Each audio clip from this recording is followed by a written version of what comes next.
everyone, welcome to Focal Point. Our topic for this week is Abraham, the first missionary. Can you imagine doing something you've never done before? In your mind, you're thinking like, has anybody ever done this? And what you're really supposed to do, you have no clue. I'm kind of mixed on this. I mean, it could be really good because nobody has ever done it before. You get to be first, you get to be the pioneer, you get to go down in history.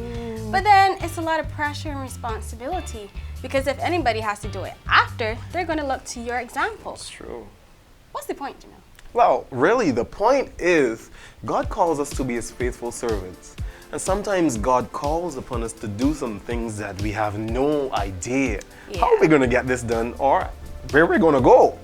And a classic example of that is Abraham. That's so true. We can learn a lot from Abraham.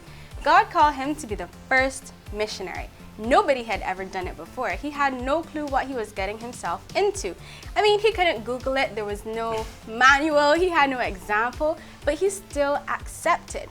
That takes great faith.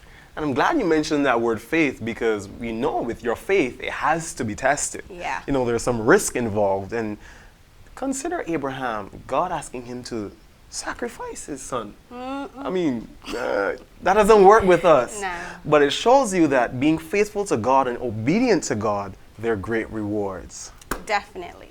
Consider Luke 16:10.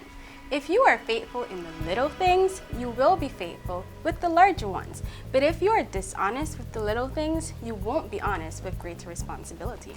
And that's great food for thought. I like that text because it lets us know that Abraham had his flaws. Yeah. And God was still willing to work with him. It lets us know that God is still willing to work with us.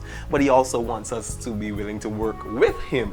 And with that, He's able then to change us and transform us into who He wants us to be. And that's a great point and a great point to end on. So let's go to our 3 focal points. Number 1, follow in the footsteps of Abraham, the first missionary. Number 2, know that God wants to change you. And number 3, be faithful and excited about the mission of God. But you know, even though God chose Abraham, a faithful man, to be the first missionary, that doesn't mean He can't choose anyone or even everyone to be a missionary as well. And that's true. Because, I mean, if He can use a donkey to talk, I mean, He can use some strange things and strange people. As a matter of fact, I think that leads us to where we're going next week. Yep. Yes. The unlikely missionary. Contact us via Facebook and Instagram at The God Stop, and don't forget to subscribe to our YouTube channel.